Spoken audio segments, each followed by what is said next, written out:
Hey everybody, it's Maria Boynton. Thank you so much for joining me for another edition of Atlanta Up Close. Today, we're talking to the founder and CEO of Paramount Consulting Group, which of course is a full-service bipartisan government affairs and communications firm based right here in Atlanta, serving clients in the corporate and political sectors, none other than Tharon Johnson. And I'm not done, Tharon. You're a columnist, you're a TV panelist for the Georgia Gang.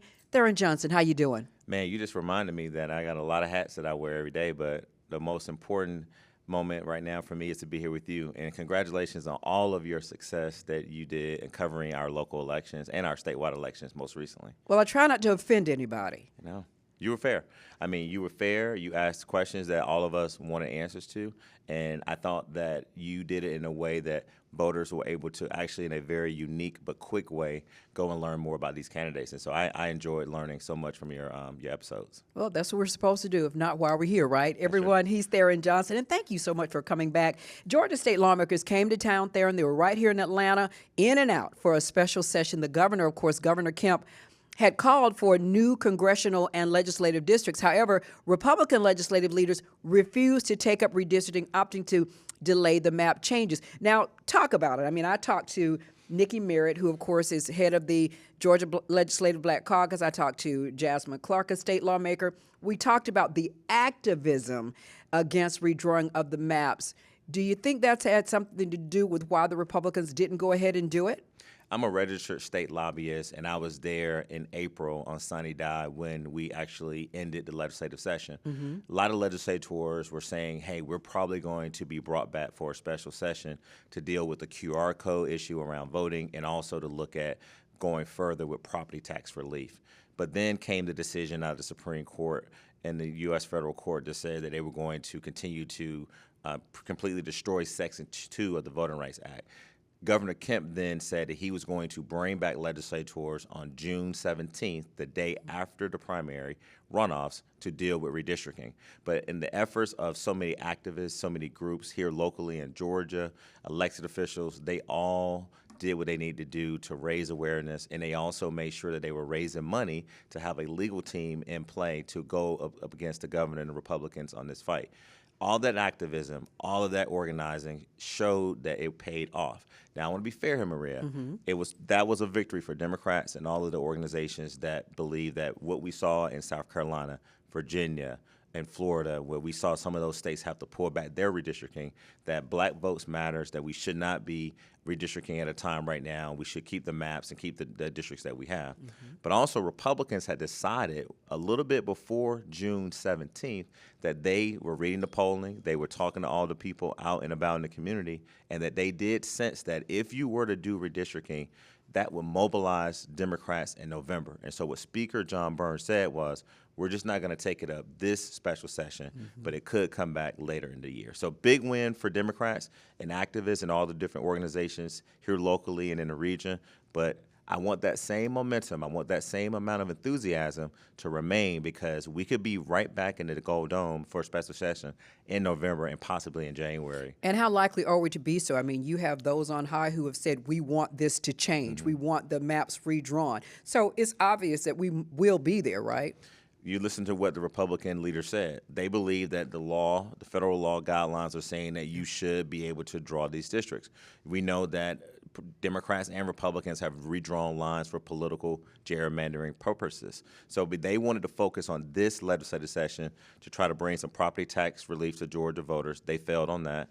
They did codify the fuel tax relief that Governor Kemp did put in place. So basically they said what he did by suspending the gas tax that was legal, and there was almost an opportunity for a veto to happen of there was almost an opportunity for them to override a veto that the governor made on some health care. So when I look at this, Maria, it was really 5 legislative days of really just completing one thing, not dealing with the redistricting. Right. Yes, they decided that we are going to punt the QR code voting issue until January 1st of 2028. So when we go vote for the next few years, nothing has changed. And they did codify and did approve the suspension of the gas tax that the governor put in place. Yeah, because property tax didn't make it. It did, and huge shout out to the Democrats. This was a unique opportunity that I haven't seen in a very long time. I want to say their names. Minority House Leader Carolyn Hughley from Columbus, and Senate Minority Caucus Leader on the Democratic side, Harold Jones from Augusta. These two people, this man and this woman, kept their caucus together. Democrats saw 90 bills that were introduced to give counties an opportunity to put on the ballot a referendum or whether or not they wanted to raise their sales tax. And it's a regressive tax. But for every single Democrat, those women and men to stay down, stay focused, and vote against this. This is something that the Democrats believe that is going to help them because this is what's unique. The Democrats were saying we don't need any new taxes. Some of them call it a bait and switch, but we're talking about sales tax going up, so it taxes things like groceries, drugs, all the things that you need for your everyday life, but it will give some property tax relief to a lot of us who want that property tax relief. So Republicans believe that this will help them in November had they got it passed, but Democrats believe by standing up to them and it failing, they actually can go out to their constituents and say, we stood up for you, no new taxes. And Tharon, you brought up Carolyn Hughley. Of course, we want to congratulate the family. Her husband is the first black elected mayor of the city of Columbus. Of course, we know A.J. McClung was the first black mayor in Columbus, Georgia. So kudos to them there in Columbus, Georgia, of course. And when we talk about the activism, Tharon, let's talk about something called Soul of Atlanta. Are you familiar with those sessions that they're holding? Yes. Of course you are. Now, I moderated a panel during the legislative panel of recent. We had Mayor Dickens, former mayors Young, Franklin, Campbell spoke during the conversation after the breakfast that I moderated. Now, there was a conversation moderated by Andrea Young with her father, civil rights icon Andrew Young. Professor Sherilyn Ifill presented on what the legal struggle must be after the high court's decision on the Voting Rights Amendment, and on and on. These sessions, I see them as a way to educate the public. How important are they at this time? It's very important. It's very important, Maria, because life is lifing right now. As we are living in this country, gas prices are up. People are very concerned about their public safety. I'm a person who's taking care of an 81-year-old mom right now, and so a lot of us in my age range, we're seeing that healthcare now is more important than it's ever been, to access and affordable healthcare. But what I really like about what the Soul of Atlanta organizers are doing, you mentioned those icons. You had to literally remind people of how we got here, talk about the history. But then the next panel was about, okay, who's doing the work to move us forward? Right. So it's so important that we get in a room and we don't just talk about the problems. We have experts that can actually give us call to actions and give us solutions on how we can all get involved.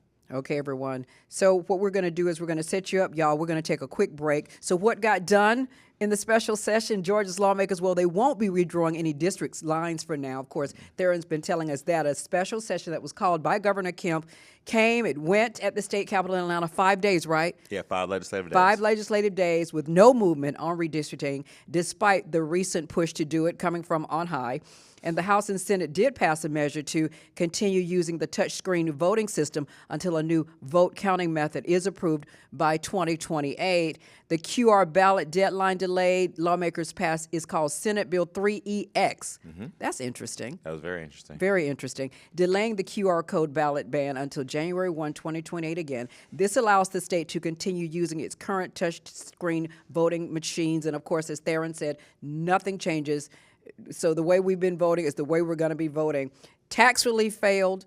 A proposal that would have let voters increase local sales taxes to reduce homestead property taxes failed. Democrats opposed that measure, arguing it would unfairly raise costs for non-homeowners. Well, Tharon, thank you for segment one. When Atlanta Up Close returns, of course, we're going to talk to Tharon. Of course, he has advised officials at the highest levels of government. Yeah, you have. Did you forget? You remember all that, right? I do. We talked with Tharon about the road to the November election, the surprises so far, and the job ahead for the parties to be victorious. Also, he went, y'all, the Presidential Library or the Presidential Center, the Barack Obama Center, Presidential Center. I want to get the name right. Yeah, it's OPC, Obama Presidential Center. Well, thanks for making it easier for me. The OBC is now open in Chicago. He's going to tell us about his visit, everyone, when Atlanta Up Close returns in a moment. Welcome back, everyone, to Atlanta Up Close. You know, Tharon Johnson advises elected officials at the highest levels of government. Most recently, he served as a senior advisor to the Biden-Harris campaign in the battleground state of Georgia, of course, and he has served at senior levels of federal, state, and local campaigns, including for President Barack Obama, Congressman John Lewis, Atlanta Mayor Keisha Lance Bottoms, Congressman John Barrow, and DeKalb County CEO Michael Thurmond. Thanks for continuing the interview with me today, Tharon. Absolutely. Thank you for having me. Election May 29th, primary, June 16th runoff, general election November 3rd. We're going to get to all of that. I want to hear about your trip to Chicago. How was it at the OBC? I had a chance to go back to Chicago, and I was reunited with thousands of Obama. Let's say that again. Maria, I got a chance to go back to Chicago and reunite with thousands of Obama alumni, people who worked in the administration, but people like me who worked on the campaign, folks from 2008 and 2012. Was Valerie Jarrett there? Valerie Jarrett was there. Not only was she there, Maria, she was leading the entire program. And shout out to Valerie Jarrett with what she's doing with the foundation, but also leading the Obama Presidential Center. It was so good to see that all of us now, as the president said, a little older, he encouraged us to take the time to drink and have a good time, but do it in moderation because we're not as young as we used to be. The First Lady looked fantastic. Sure, she of course, did. her messaging was great.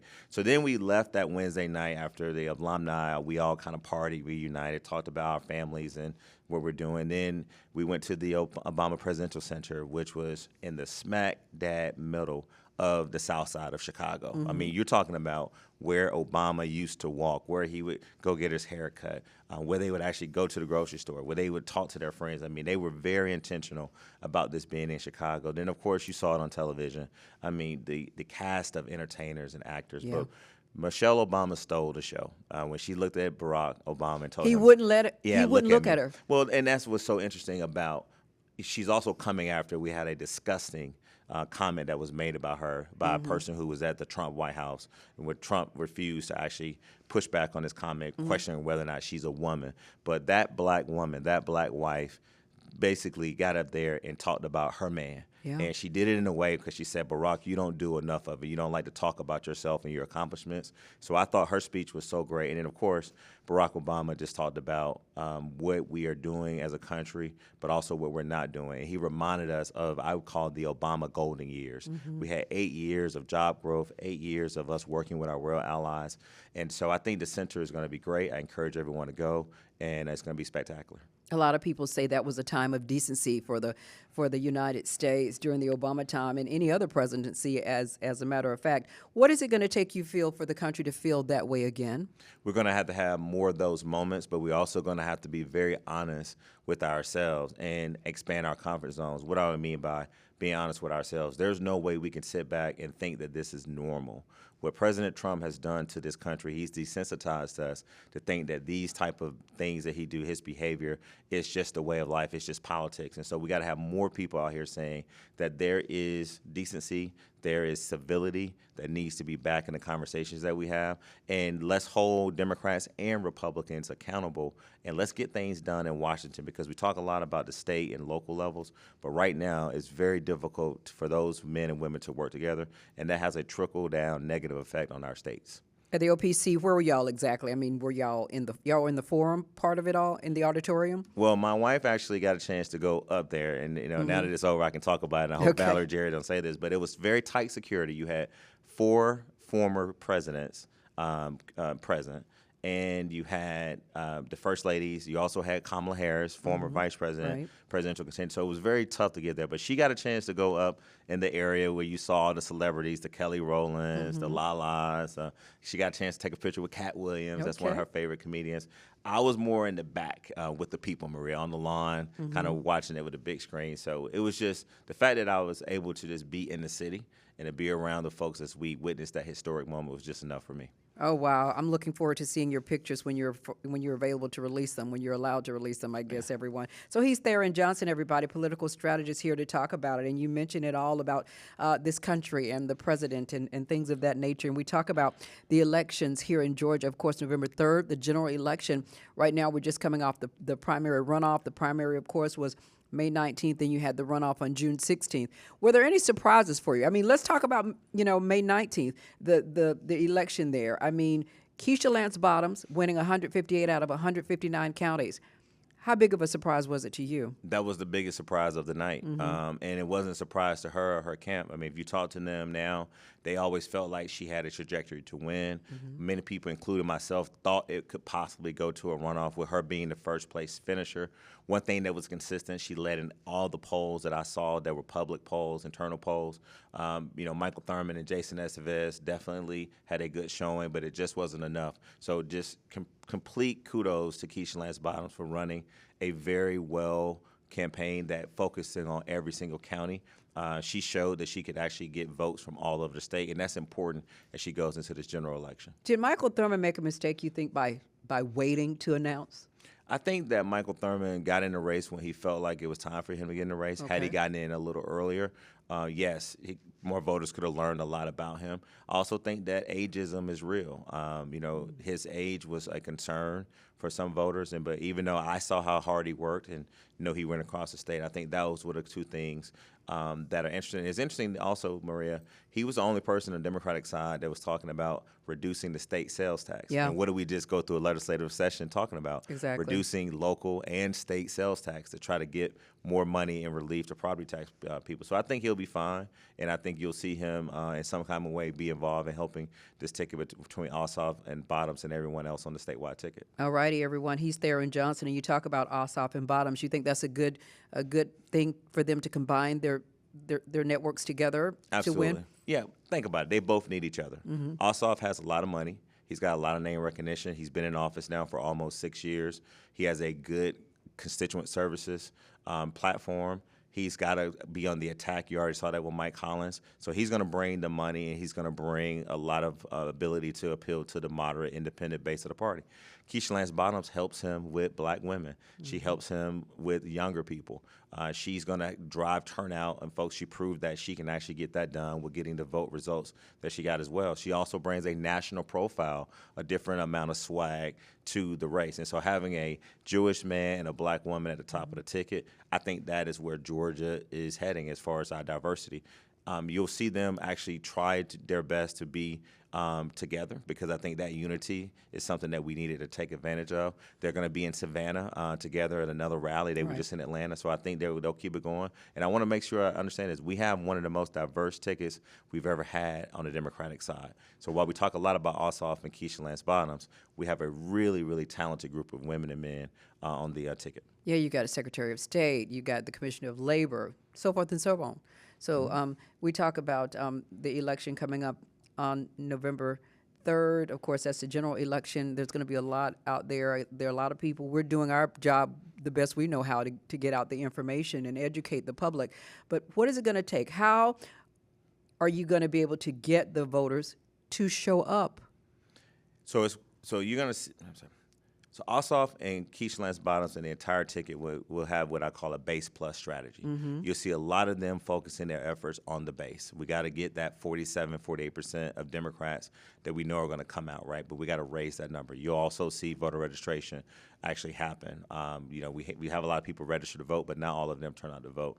Then you'll see them talking about Georgia-specific issues. You saw Keisha Lance Bottoms in Commerce near Athens, Georgia, where I'm from, talking about the lack of access to quality and affordable health care. They're going to Savannah. I'm sure they're going to talk about the ports and jobs and things like that. Then I'm sure they'll go around the state of Georgia and just talking about how we can strengthen public education. But we've got to make people feel that this governor's race and this U.S. Senate race and all the races, if you choose the right nominee of the party, then they're going to make your lives better. And you got to be able to cut through the noise, because one thing that we saw that is true is that the Republicans are going to have a lot of money. All righty, Tharon Johnson, it is always indeed an honor and a pleasure to have you in. Thank you. We're going to have you back, of course, before the election, because we need you. Absolutely, at any time. And thank you for what you're doing every single day to educate the voters, and more importantly, keep us educated, but encouraging us to actually turn out and vote. I do what I can, brother. I do what I can. Hey, everybody, thank you for listening to yet another edition of Atlanta Up Close. And, of course, you can always listen to on the Odyssey app. I'm Maria Boynton.